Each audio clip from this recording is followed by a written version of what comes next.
July 4th of the '05, I want to say, was the last time that I'd ever used.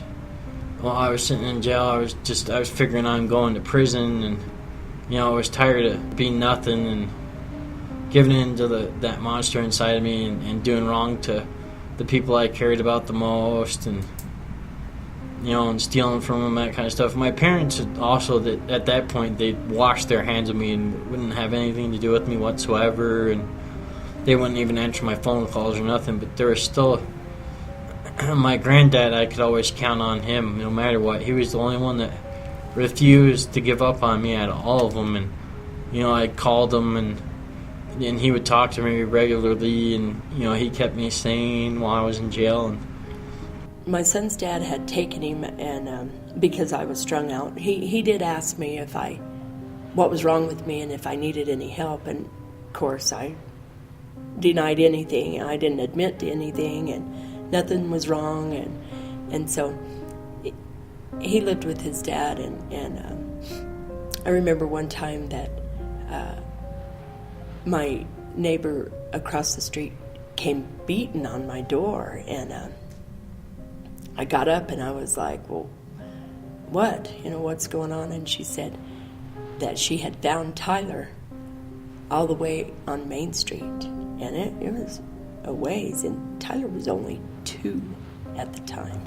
Growing up, I felt so insignificant, and trying to find whatever friends I can, and I got involved in this business. I saw it as a business that people wanted, and they saw you as somebody in a high position. I knew if I told them to jump, they would jump because I had what they wanted. I seen women willing to give up their kids just for a hit. Kids get affected by this more than anybody else. The people that use, they're affected, but it's the kids that are the ones that get hurt. It's tough to think about because they don't have a chance.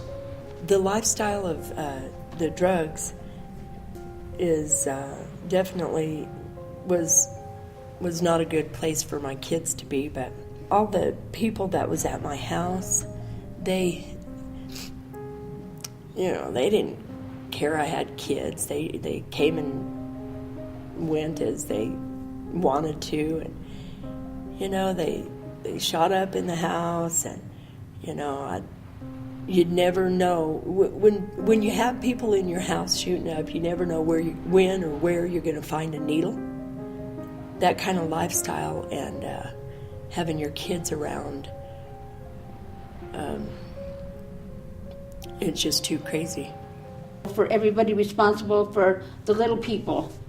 They're smart, they soak up everything, their brains are sponges. Everything that they see and hear and smell goes into them, and we're responsible for that. We all are. Because you can't just go take someone's kids away because they're a tweaker. And you should be able to, because those kids are, what do they have to look up to? Look at their role model who's been up for days and they're sleeping while I'm starving and have to go to school, and our kids are our future. People go, oh, don't have regrets, but I'd like to say, well, I have regrets. There's things that I'd really like to take back. I'd like to take back, my poor kids. My poor kids. But once you get clean, and it's from here on, I can't take that back. You can't take back time, So a good thing to do while you're doing time is to use it wisely. Never take it for granted. So for me at that time, now that I'm better, I look back at it and I realized, that night, July 4th, the last time I used, the light came on for me, and whether I realized it subconsciously or not, it really hit me hard, and that's pretty much when I decided I'll never use again.